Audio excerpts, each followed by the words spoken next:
Oh, yeah. Folks, what's up? Aaron right here, Canadian Looney. We've got a new cabinet. It's not that new, though, just a bunch of shuffled positions. There are a few new MPs that have been put in the cabinet. Well, Melanie Joly gets, I guess, a lateral move here. She goes from our foreign affairs minister, global affairs. She's still our blow queen, no doubt, but now she's minister of industry. That was Francois Philippe Champagne's old job. Goodness gracious. Watch this clown, David Cochrane. He's so happy for the Liberals. Like, this isn't journalism, guys. It's something else. David Cochrane, shame on you. Congratulations, Melanie Joly, I guess. Let's take a look what she had to say. Something. His cabinet is in place. Now the Prime Minister and his core team get to work on the ambitious agenda he has set while navigating critical trade talks with an unpredictable U.S. president. Melanie Joly was formerly the Minister of Foreign Affairs. She's now the Minister of Industry and the Minister responsible for Canada Economic Development for Quebec regions. Minister Joly, welcome back to the show. Thank you, David. Happy to be here. The Prime Minister talked about this cabinet reflects his mandate for change. There's still a lot of familiar faces, though, even if they are new jobs. How will Canadians see change from this cabinet? I think what they're seeing from this Prime Minister is how much he's an economic Prime Minister. And he's the most economic Prime Minister in the last decades. We know because of his past experience, being the Governor of the Bank of Canada, of the Bank of England, being in the private sector. This is his passion. But it happens not only to be his passion, it's the number one priority of the country. And Canadians have been, they've been working hard. We know how much people have had issues paying for groceries. People want to take care of their kids. They want to take care of their parents. And they want a bit of a margin to be able to maneuver at the end of the month. And so affordability is a big issue. And overall, because of the trade war with the U.S., which I'm convinced you asked me questions about, a lot of people are either losing their jobs or anxious of losing it. And so that's why this change mandate we have is definitely to make sure that we are able to build big things. There's a change in focus. He's obviously more of an economically focused Prime Minister. I think the Prime Minister Trudeau was, and that's not a criticism of the former Prime Minister. It's just where he is. Exactly. But there's also a cosmetic change and a personnel change here. And, there was a lot of talk leading up to this, the need to clearly demarcate the Carney cabinet from the Trudeau cabinet. Now, I know you were in both. But is that why there's 10 ministers out? Do you think that's why the change was so severe? Listen, I can't talk for the Prime Minister, but what I know, though, is... But you're going to. Prime Minister Carney is very results-oriented, very focused. He wants to empower his ministers. He wants us to have a lot of responsibilities. And, basically, we will be evaluated based on how much we're able to deal with crisis, because that's the reality of any portfolio, and also to be able to enact big change. That was a clear message, though, from the Prime Minister today, that he will give you the authority to run your department, but hold you accountable for what you do. Absolutely. And it wasn't a message delivered in private, it was delivered in public. Yeah. And that's how... David Cochrane is such a cheerleader for everything the Liberals do. They can do no wrong by this guy. And it's not just that he's an optimistic, positive person. He is not like this with the Conservatives. He's always playing law ball with these Liberal NDP MPs. It's ridiculous. That's my expectations dealing with the Prime Minister. I'm there to support him. And at the same time, I want to be able to have the right, freedom to be able ultimately to do my job. So, and I've seen it at Foreign Affairs, for example. You have to deal with the crisis of the day. In my case, it was the war in Ukraine, the war in the Middle East, the tensions with China, with India, and then eventually the trade war with the US. But meanwhile, while doing that, you have to be able to deliver big pieces of policy. So, for example, an Indo-Pacific strategy, a vision of how you will have pragmatic diplomacy. And finally, the last thing was, the new foreign policy for the Arctic, so our Arctic foreign policy for Canada. So this was all done while dealing with a lot of crisis and the tensions that were also linked to all these conflicts at home. And so that's what I want to do in the context of my job. My job now is I'm moving from the diplomatic front of the trade war to the economic front. My job will be to help people that are targeted by this trade war. So obviously I'm thinking of people in the auto sector in Ontario. Obviously I'm thinking of all the steel workers and all the aluminum workers. So that will be my main focus. And I've seen, you know, the causes of the conflict. I'm looking now at the effects of the conflict, and we'll be working on that and really fighting for people. And meanwhile, really thinking of how do we grow the economy?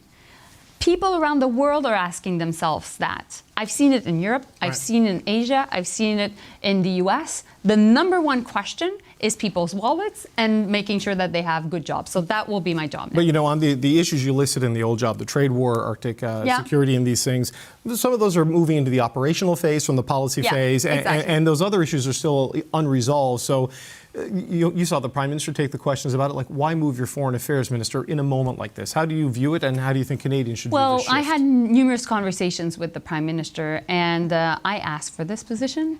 I wanted to come back home and go back to my roots. I'm a businesswoman before going into politics, and also I was the Minister of Economic Development, so I wanted to have a big economic portfolio again, and at the same time be able to be more in Canada. So I ran to become an MP in Huntsville 10 years ago, and of course, It only seems like 15 years. of course, I love foreign affairs, being the foreign affairs minister. I'll always have it very close to my heart. But I ran in politics to do big things. And right now, the number one issue, I think, for the country is the economy. And so I'll work on that. Right. So the big things you have to deal with are the economic consequences of what Donald Trump is doing, the instability he's creating. Protecting the auto sector, obviously, is a key one, but also one of the policies of this government going back. This just isn't journalism, guys. It's not even close. To the deals done by Minister Champagne and others were to help the auto sector evolve. This is propaganda, straight up. We saw news from Honda today that it's delaying its plan to build out an EV supply chain in Canada by at least 2 years because of the uncertainty. What's your reaction to this news, and what does this and other things we're seeing in the sector say about the viability of those deals signed with Stellantis and Volkswagen and battery plants, because they look very doubtful? And these are really important deals. So we need to make sure that we secure them. And there are different reasons why these deals need to be secured. And I'll be briefed on the file, so first, but within 24 hours, what I want to do is to be able to talk to Honda and to talk to the CEO, because I want to understand how we can be in solution mode. There are many things that we know we have to deal with, because the uncertainty is linked to the trade war. It is also linked to the change of policies in the US. And lack of demand as well. And lack of demand. So how do we work on that? And meanwhile, we know we have to make sure that we reach 2% of our GDP in defense. We know that this is a fantastic opportunity to give good jobs to people in the trade and people in the auto sector. How can we work on making sure that some of the lines that we're seeing in certain plants in the auto sector can also be working on defense and defense procurement? So of course I'll be working with the new Minister of Defense, David McGuinty, who's a dear friend of mine.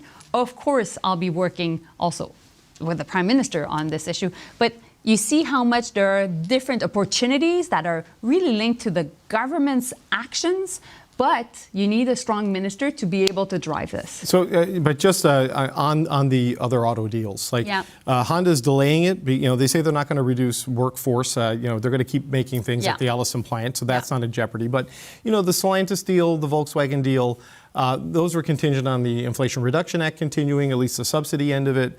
And there's been some concern about whether those. In the U.S. Yes. The subsidies in Canada were tied to the continuing of the Biden policy, which Donald Trump doesn't like anything Joe Biden did. You know, so I just wonder if you think those battery plants are still in the cards right now for Canada. I still think that our goal is to be a energy superpower, and that will include clean tech, that will include critical minerals, and that will include battery supply chains. That's the reality. That's where the world is heading. Now, I know that there is uncertainty, but elsewhere in the world, these technologies are also being developed. Right. And the EV transition is going to happen. The question is, at what pace? So let me take all the briefings, make sure that I have all the information, but I know that not only do I need to secure these deals, I need also to start a new form of diplomacy, which I haven't done yet. I was much more on the state-to-state diplomacy. Now it's basically state-to-business diplomacy, to talk to the CEOs of this world to make sure that Canada is able to get its fair share of international investment. The idea, though, you just outlined, that if a 3-shift plant goes down to a 2-shift plant, is there a way to use that 3rd shift for defense capacity? I mean, are you talking about the workforce that would be displaced there, or the actual retooling of the facility? Because they get very specialized in the auto plants, right? I won't go into the operations of the plants, and I know that people watching us, particularly working in the sector, must be saying, oh, that's not a bad idea. But ultimately, I won't operate the plants. There are people that are more skilled that are doing that job. My job is to be their ally. My job is to be their key interlocutor, that they know they take the phone, they can talk to me and make sure that ultimately we're in solution mode. And that's what I'll do.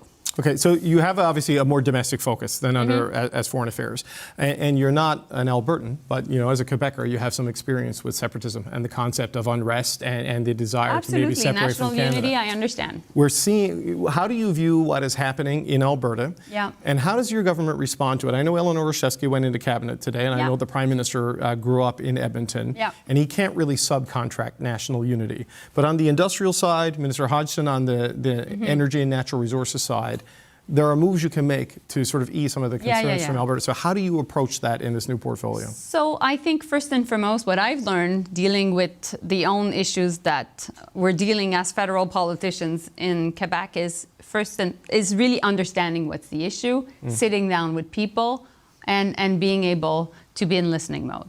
That's what I'll do. Second, for sure, I will go to Alberta. For sure, I want to sit down also with the new energy and natural resource ministers that is Tim Hutchins, who's very connected and has a lot of experience in finding capital and being in solution mode, but much more on the business side. Now, for him, it's new to be able to work in the government. And for me, well, I have a lot of experience working in the government. So I think we can work together to send a positive message to the business sector in Alberta. Now, I want to make sure that when we talk to these folks, which are really, really important, that it can go down on the floor of the plants. So the workers see it and feel it. Of the workers themselves, that they feel it, that they know that, I think fundamentally it's economic anxiety. It's the fear of losing their job. It's the fear of losing their livelihoods. It's the fear, and their livelihoods and their communities are all linked to basically working a lot in the energy sector. So I want to hear more from them. I want to be able to be in listening mode, but I never take the unity of Canada for granted. I know that Canada always needs to be, a work in progress. I think it's fundamental. I think we should never take each other for granted, but I still think that we're the best country on earth. Having been the foreign minister, I've seen all the different countries, and I think that we can definitely be able to have a positive conversation and be able to find ways to calm that anxiety and ultimately get to a better place. Because I know that there's a trust issue. I'm very much aware of that. Industry Minister Melanie Joly, thank you for your time and good luck in the new job. Thank you. Hey, that's something everyone can enjoy. So there we go, guys. Do you think Melanie Joly deserved a lateral move into Minister of Industry? Do you think that's a good decision? We'll have to wait and see. Let me know in the comments what you think. Later, folks. Thanks for watching, gang. Aaron, Canadian Looney. Like, share, subscribe, all that stuff. We'll catch you in the next video. Thank you very much for watching this one. Melanie Joly. What a chick. Wow. Oh, yeah.